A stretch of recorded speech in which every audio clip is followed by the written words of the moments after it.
अस्मदाचार्यपर्यन्तां वन्दे गुरुपरम्पराम्। त्वं पिता त्वं च मे माता त्वं बन्धुस्त्वं च देवता। संसारप्रीतिभङ्गाय तस्मै श्रीगुरवे नमः। नमस्कार श्री सतगुरु स्वामी, नमस्कार गुरु अंतर्यामी, नमस्कार गुरु दीन दयाला, नमस्कार भक्तन रक्षपाला, नमस्कार त्रिभुवन के नायक, नमस्कार निज जन सुखदायक। सखा सहाय तुमहि देवा, नमस्कार गुरु अलख अभेवा। सखा सहाय तुमहि देवा, नमस्कार गुरु अलख अभेवा। श्री सद्गुरु भगवान जी के चरणों में दंडवत निवेदित प्रणाम करते हुए आप सबों के हृदय कक्ष में विद्यमान भक्ति प्रेम के भावों को नमस्कार है। गुरु भगवान जी की हमारे ऊपर कृपा है कि श्रीमान चाचा जी ने जब आग्रह किया, मैं इन्हें चाचा जी संबोधित करती हूँ क्योंकि ये बड़े गुरु महाराज जी से दीक्षित हैं और हम बचपन से इन्हें सेवा कार्य में संलग्न देखते रहे हैं। इनका परिचय बहुत पूर्व का है। हम छोटे से जब सेवा काल में आश्रम में रहते थे, अभी भी हैं, तब भी इनका मनोयोग पूर्वक गुरु महाराज जी के आश्रम जाना, कीर्तन करना, सेवा में समय बिताना हमें भी प्रेरित करता है। तो इनके आग्रह पर श्री स्वामी जी महाराज ने हम बच्चों को यहाँ पर भेजा है। सबके अंदर परमात्मा विद्यमान है, वही ब्रह्म सत्ता सबके अंदर है, वही प्रेरित करके किसी से कुछ बुलवा लेता है और किसी को श्रोता बना देता है। जो श्रोता बनते हैं इसका ये अर्थ बिल्कुल भी नहीं कि बोलने वाला कुछ ज़्यादा जानकार हो सकता है सुनने वाला ज़्यादा जागृत हो, क्योंकि परमात्मा की सत्ता तो सबके अंदर विद्यमान है। यह तो हमें श्री स्वामी जी महाराज जी द्वारा ड्यूटी दी गई कि वहाँ जाकर तुम अपनी सेवा दे आओ। हमारा बोलना भी सेवा है, हमारा उठना बैठना सब सेवा बन चुका है। और यही सद्गुरु भगवान जी हमें सिखाते और सबको सिखाते हैं। कबीर महाराज की एक पंक्ति है, जहाँ जहाँ डोलूं सोई परिक्रमा, जो जो करूँ सो पूजा। हम आसन बांध के बैठेंगे तो कितने देर बैठ पाएंगे? बहुत ज़्यादा मशक्क़त करेंगे तो 1 घंटे बैठ पाएंगे। उसमें भी श्वासों का आना जाना है, कभी कुछ मन में बात आएगी, कभी कुछ आएगी। तो सेवा करने के माध्यम से गुरु महाराज ने ऐसा कर दिया कि तुम जो करो वह तुम्हारा भजन बन जाए, तुम्हारा बोलना भी भजन बन जाए, तुम्हारा झाड़ू लगाना भी भजन बन जाए। जो परम गुरु भगवान जी कहा करते थे, माताओं को विशेषकर जब वे दीक्षा लेने के लिए उनके पास जाती थी तो उन्होंने कहा कि बेटी जब तुम घर में झाड़ू लगाना तो सोचना कि गुरु महाराज जी के घर में मैं झाड़ू लगा रही हूँ। जब तुम भोजन पकाना तो सोचना कि मुझे गुरुदेव प्रभु को भोग लगाना, इसलिए भोजन बहुत अच्छा होना चाहिए। आजकल भोजन में सादगी कम, शुद्धता कम, स्वच्छता कम, पवित्रता कम हो जाती है। और होता क्या है, हम चाय बनाते हैं, साथ में झगड़ भी लेते हैं थोड़ा सा किसी से। सवेरा होते होते पहले बोलते हैं बुजुर्ग लोग कि रामायण की चौपाई से हमारा सवेरा शुरू होता था। सीताराम सीताराम करके बुजुर्ग उठते थे और धीरे धीरे सभी लोग उठ के उन्हें प्रणाम निवेदित करते थे। फिर झाड़ू लगा के, पोछा लगा के, फिर रसोई में जाके कुछ खाना पीना होता था। अब तो सवेरे होते ही चाय के लिए हल्ला होने लगता है और फिर बहुत ही विशेष वचनों से कोई किसी को डांट रहा है, कोई किसी को बोल रहा है, उस तरह से हमारा सवेरा शुरू होता है। कितना परिवर्तन आ गया हमारे में। इसी को शुद्ध करना है और इसी को बनाना है। जीवन जीने की जो शैली है वही तय करती है कि हम कैसे जी रहे हैं।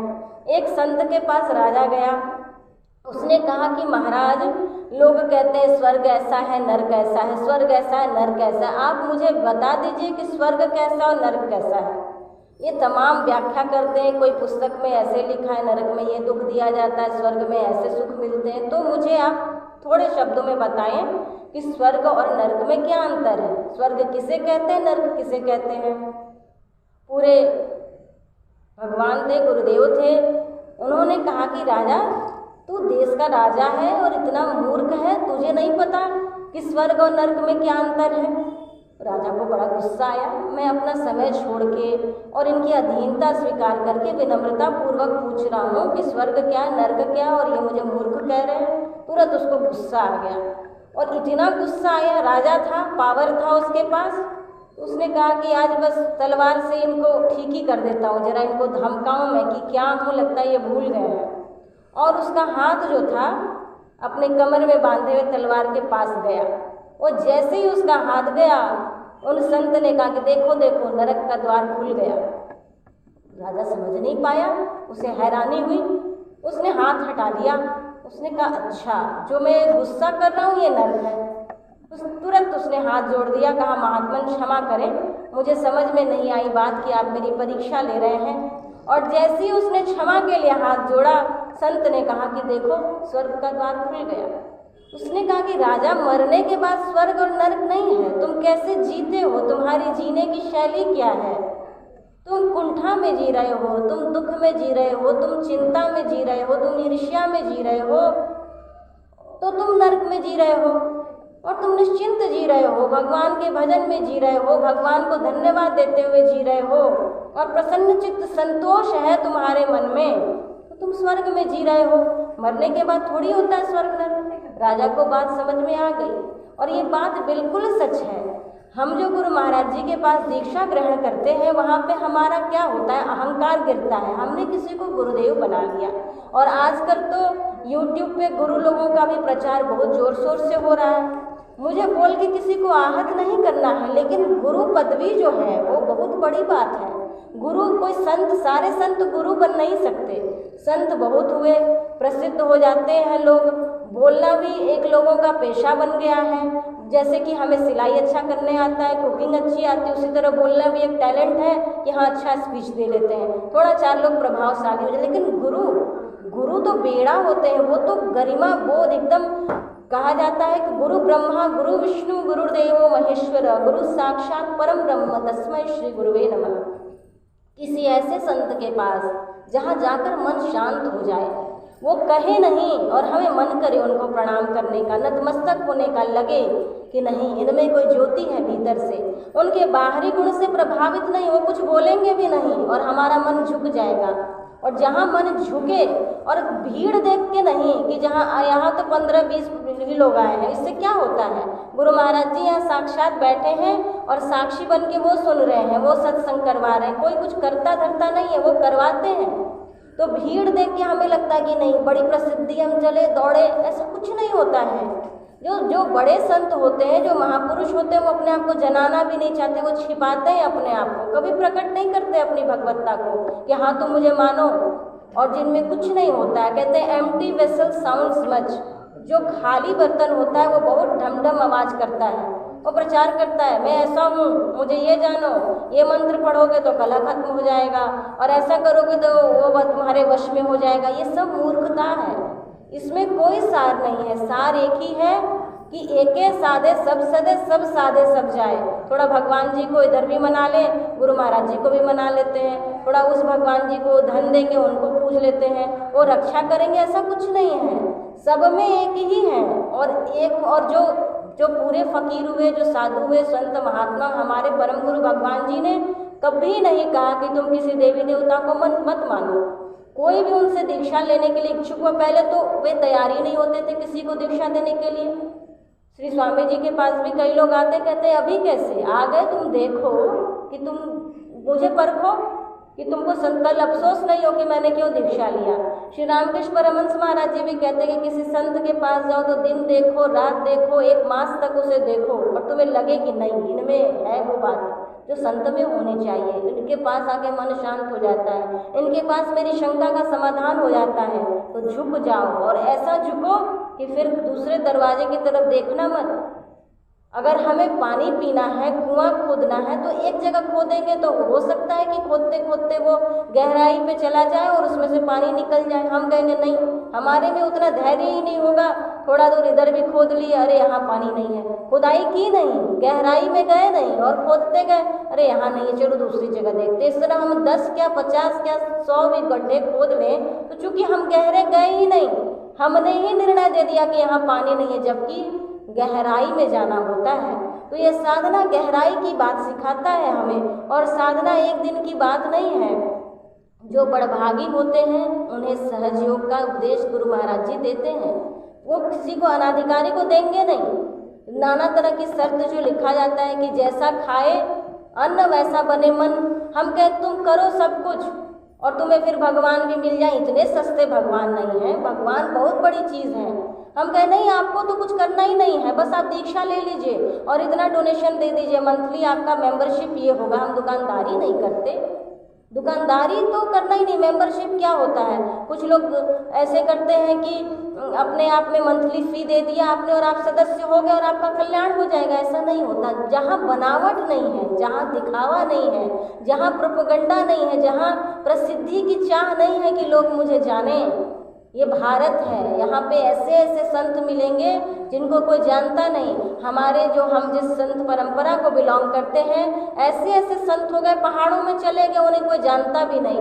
एक ऐसे संत हुए कि उन्होंने कहा कि मैं अपने शरीर का खटपट ही नहीं रखूँगा और अपने शरीर को पंच तत्वों में उन्होंने बैठे बैठे विलीन कर लिया। उस कमरे में सिर्फ उनका जो टाट पहनते थे, लोग उन्हें टाट बाबा कहते थे, उनका टाट पड़ा मिला, कुछ नहीं, किसी को जानने नहीं दिया।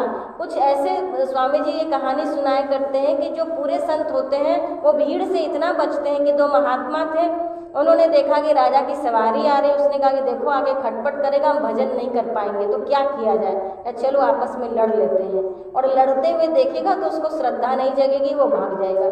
और उन्होंने वही किया, झूठ मूठ की लड़ाई करने लगे और राजा लौट गया। जैसे लौटा वो फिर अपने भजन में आसन मार के बैठ गए। संत तो कृपा करके हमसे बात कर लेते, नहीं तो वो उस खुमारी में परमात्मा के आनंद में इतने मगन रहते हैं कि उनको अपनी सुरति को नीचे लाना पड़ता है हमें देखने के लिए, हमें समझाने के लिए। इसलिए अगर हमें पूरे गुरु मिले हैं तो हमारा अहोभाग्य है।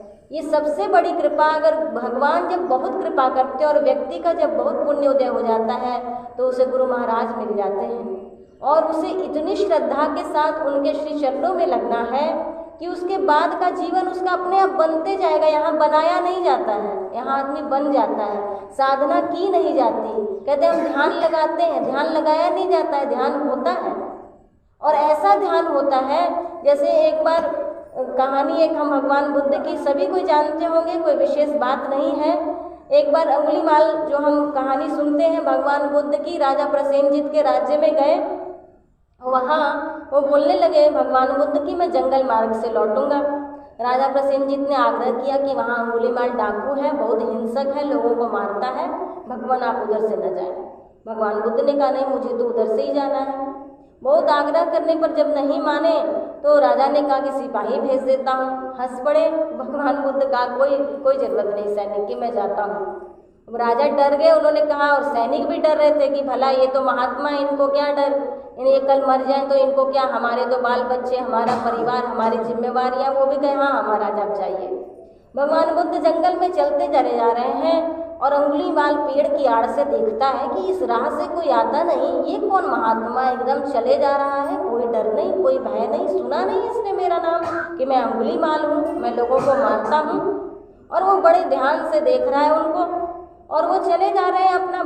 भगवान बुद्ध थे, साधना के चरम सीमा में उनको भगवान ही कहा गया, इतना उन्होंने तपस्या की।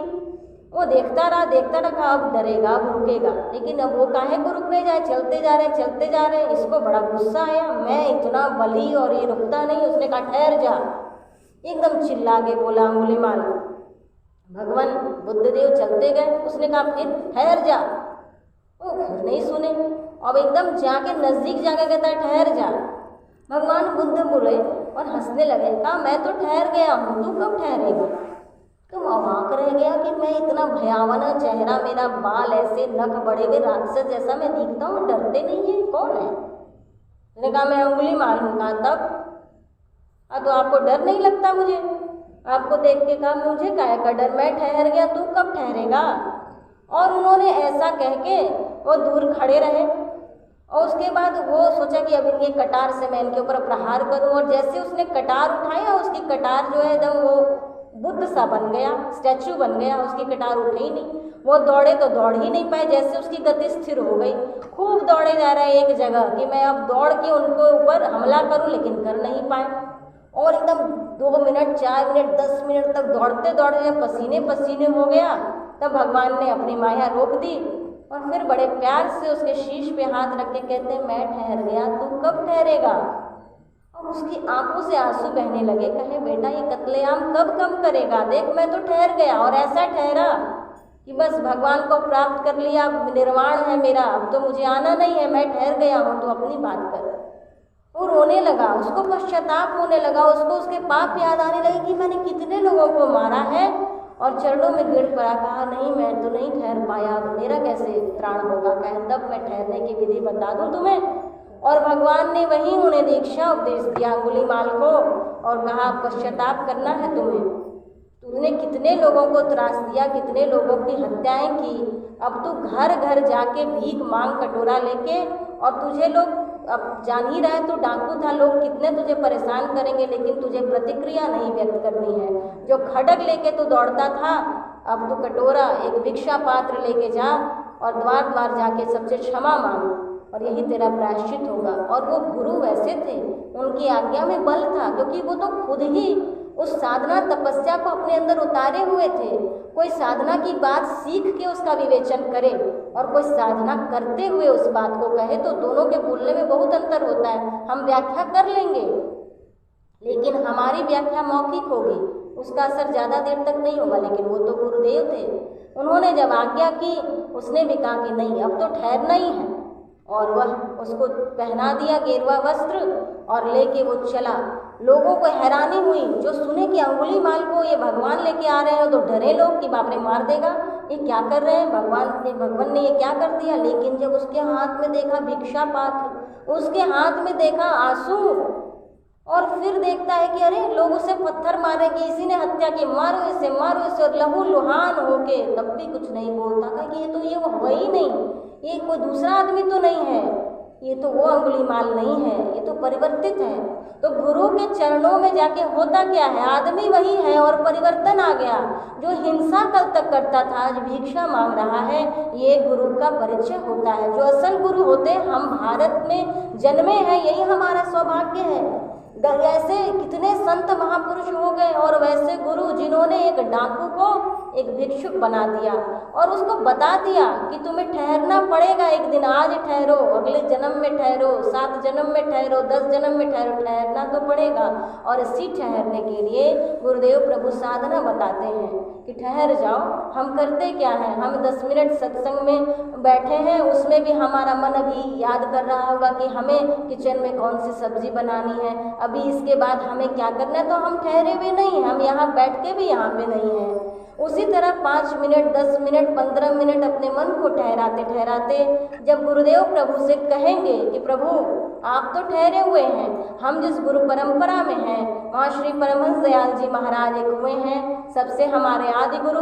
उन्होंने जयपुर के गुफा में तपस्या की, उन्होंने आगरा के गुफा में तपस्या की, और यही समझाया कि बस भगवान के श्री चरणों में झुकना हो तो कैसे तपस्या की जाती है। अब हम तो बहुत छोटे अज्ञे बच्चे लोग हैं, हम कोई ध्यान जब नहीं कर पाते, तो हम यही कहते हैं कि भगवान आपने कितनी तपस्या की और हम तो कुछ नहीं कर पा रहे हैं। और उनकी याद में हमारा मन अगर थोड़ा सा बह जाता है तो लगता है कि नहीं आज पूजा सही हुई।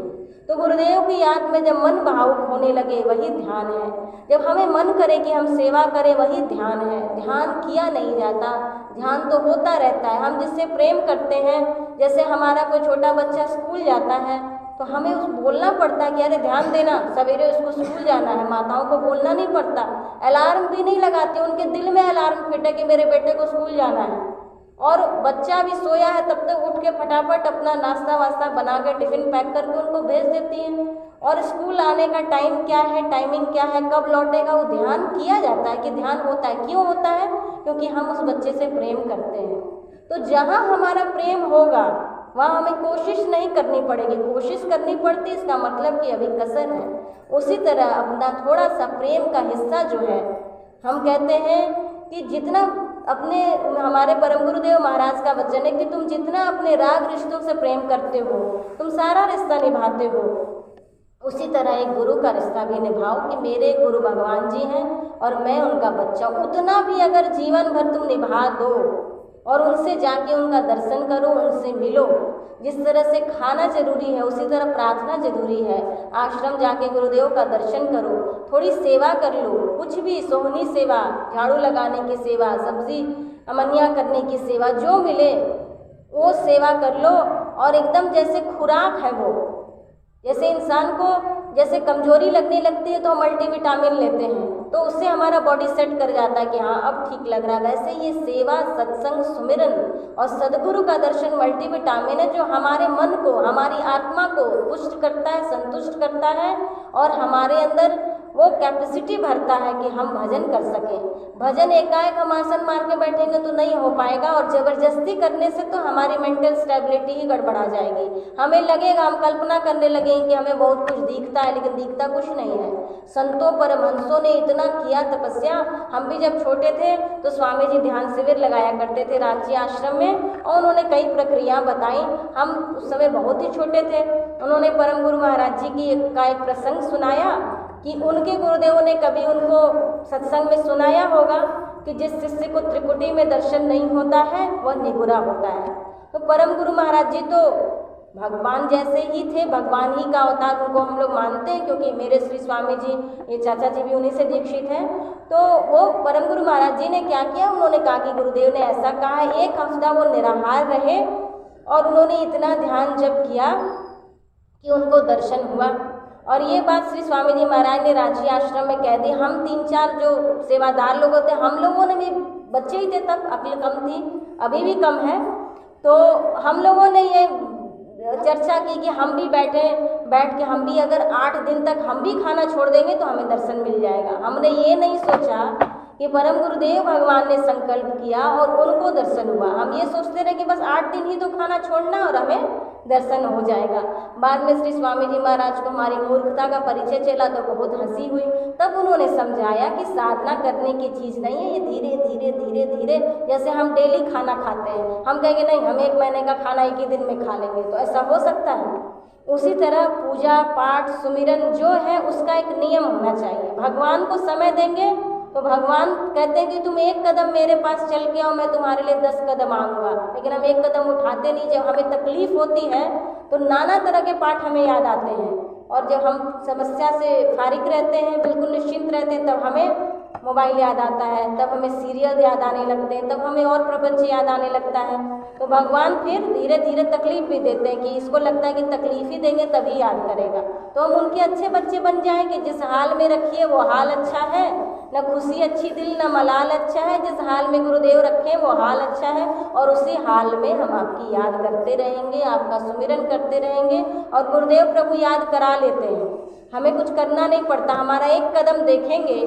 महापुरुष का वचन है, एक संत कहते हैं कि जो छोटा बच्चा होता है वह मुंह से बाबा नहीं बोल पाता क्योंकि बहुत छोटा है, 1 साल का है, पूरा बाबा नहीं बोल सकता। तो वो अपने पापा के तरफ वो अपना हाथ रख के बा बोलता है कि बा बा। तो पिता तुरंत समझ जाते हैं कि ये बाबा बोलना चाह रहा है लेकिन बाबा बोल नहीं सकता और उठना चाह रहा है, अभी चलने इसको ठीक से आता नहीं। तो पिता जो होते हैं वो एकदम पास आके उसको तुरंत उठा लेते हैं। तो हम अब साधना पुंज महापुरुषों के वंशज हैं, यही काफ़ी है। लेकिन हम भी अगर बा बोलना भी छोड़ के कहें नहीं हम तो वो भी नहीं करेंगे तो उनको भी फुर्सत नहीं है। इसलिए हम पूरा अगर बाबा नहीं बोल पाएँ तो हम गुरुदेव प्रभु की छवि की तरफ देखें कि भगवान बस बा है, आप तो बाबा के भी बाबा हैं, मुझे नहीं आता ध्यान। जब आप करवा लीजिए और एक तड़प हो भीतर से कि आज याद तो नहीं किया आपको, आज आपकी याद नहीं आई। जब कभी हमारा पूजा पाठ छूट जाए ना, तो ये मत समझिए कि हमारी व्यस्तता थी, समझ लीजिए कि कोई गलती हो गई जिसे भगवान ने स्वीकार नहीं किया। और जिस दिन 5 मिनट भी उनकी याद में, जो भी हमारे इष्ट हो, जो भी हम जिस देवी देवता को मानते हो, जिनको मानते हो, लेकिन एक निष्ठ भाव से अगर 5 मिनट के लिए भी उनकी याद में मन स्थिर हो गया तो समझिए कि भगवान खुश हैं। और अगर नहीं होता है तो समझिए कि इतना भी उन्होंने लायक नहीं समझा कि 5 मिनट भी चरणों में बैठने नहीं दिया उन्होंने। इसीलिए क्षमा मांगते हुए गुरुदेव प्रभु से, अपने इष्ट देव से, जिन देवी देवता को हम मानते हैं सभी एक हैं, उनसे यही कहें कि भगवान हमारे ऊपर कृपा कीजिए, हमें अपनी याद बख्शिए। हम दुनिया की याद में तो आठों पहर मस्त रहते हैं, 1 घंटा भी आपकी याद कर पाए, क्योंकि मरेंगे तब ये पसारा नहीं जाएगा। उस वक्त नाम खजाना जो जप के रखेंगे, जो थोड़ी बहुत सेवा की होगी, जो भक्ति की होगी, उस समय कोई साथ नहीं जाता और अपना कर्म याद आता है। नाना तरह के कर्म हम करते हैं, कितना जन्म का पाप और पुण्य इकट्ठा है वो उस समय कैलकुलेट होता है। इसलिए और जीते जी मरने की तैयारी करनी चाहिए। और उम्र कुछ नहीं होता है, कब कोई मर जाए इसका ये मतलब भी नहीं है कि हम 24 घंटा सोचते रहें कि मरना है, ये भी नहीं है। जीना है लेकिन ये सोचते हुए कि एक दिन मर जाना है। किसी चीज़ को इस्तेमाल करना है लेकिन ये सोचते हुए कि ये छूट जाएगा, उसकी रख रखाव करें। स्वामी जी महाराज अक्सर अपने प्रवचन में कहते हैं कि दुनिया में कैसे रहो तो जैसे बड़े बाबू की धाय रहती है। जैसे किसी सेठ के यहाँ कोई नौकरानी काम करती है और उसका छोटा बच्चा होता है तो उसे वो बहुत प्रेम करती है, उसे मेरा बाबू, मेरा लल्ला, मेरा प्यारा कहती है, उसको संभालती है, हर तरह से उसकी सेवा करती है। लेकिन जानती है वो कि मेरा लल्ला और मेरा बाबू तो मेरे झोपड़ी में बैठा है, कल मालिक उसको जो है पैसा नहीं देंगे तो मेरा लल्ला और मेरा बाबू भूल जाएगी। उसको तो पैसा चाहिए, उस मेहनताना के बदले मेरा बाबू मेरा लल्ला करती है। इसलिए हम केयर टेकर हैं। ये घर है, ये गुरु महाराज जी का घर है, मालिक हम नहीं हैं। और जिस दिन हम ये मान लेंगे कि गुरुदेव प्रभु का घर है, उस दिन से साथ संभाल वही करने लगेंगे। हम जो मलिकाओं का सर्टिफिकेट लेके घूमते इसलिए कहते हैं ठीक है तू मालिक बन तो तू इंतजाम भी कर, तू भोगकर्ता बनता है तो तू भोगता भी बन। जिस दिन हम कहेंगे कि करन करावन आपे आप ही कराते हो, त्वदीय वस्तु गोविंदम तुभ्यमेव समर्पये, आपकी वस्तु आपको समर्पित करता हूँ, मेरा कुछ नहीं है, मैं कुछ नहीं जानता हूँ। यही सद्गुरुदेव भगवान के चरणों में विनती है। जो कुछ कहा वो श्री स्वामी जी महाराज जी की कृपा का प्रसाद है। उनके श्री चरणों में बैठ के जो सेवा हम करते हैं, जो उपदेश में करते हैं, उनकी कृपा से थोड़ी बहुत बोलने की क्षमता उन्होंने दी है। आप सभी बड़े हैं, उन्होंने हमें विनम्रता सिखाई है। वो कहते हैं कि सारे बुजुर्गों को उठ के प्रणाम करो, उन्हें तुम्हें हाथ जोड़ना पड़े तो तुम अच्छे नहीं हो, तुम्हारे में शालीनता नहीं है। और वे कहते हैं कि विनम्रता सारे गुणों की जननी है। Nothing is greater than gentleness, कहा जाता है विनम्र बनो। राम भी विनम्र थे। सारे संत जो बड़े होते हैं वो कभी अपना दिखावा नहीं करते। इसलिए आप सभी बड़े हैं, कुछ बोलने में त्रुटि हो तो छोटे बच्ची समझ के क्षमा करेंगे। और अगर कुछ अच्छा लगा तो वो श्री स्वामी जी महाराज जी का कृपा प्रसाद है। उन्हीं की कृपा से, उनके श्री चरणों की छाँव में बैठ के जो थोड़ा बहुत उन्होंने क्षमता दी है, वही उसी सेवा देने के लिए उन्होंने हमें भेजा। इसलिए गुरु महाराज जी कृपा करें और बार बार इस तरह का आयोजन हो। और आप सभी से निवेदन है, जब कभी आपका मन करे और यह आश्रम में श्री स्वामी जी महाराज विराजमान हैं, वहाँ आश्रम में दर्शनों को जाएं, स्वामी जी के दर्शनों को जाएं और अपना जीवन कृतार्थ करें। बोलिए दयालु सद्गुरुदेव भगवान की जय। आरती करिए।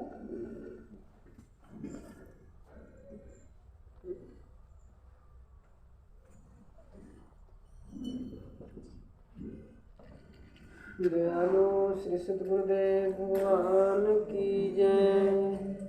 हरि ओम गजाननं भूतगणादिसेवितं कपित्थजम्बो फलचारुभक्षणम् उमासुतं शोकविनाशकारकम्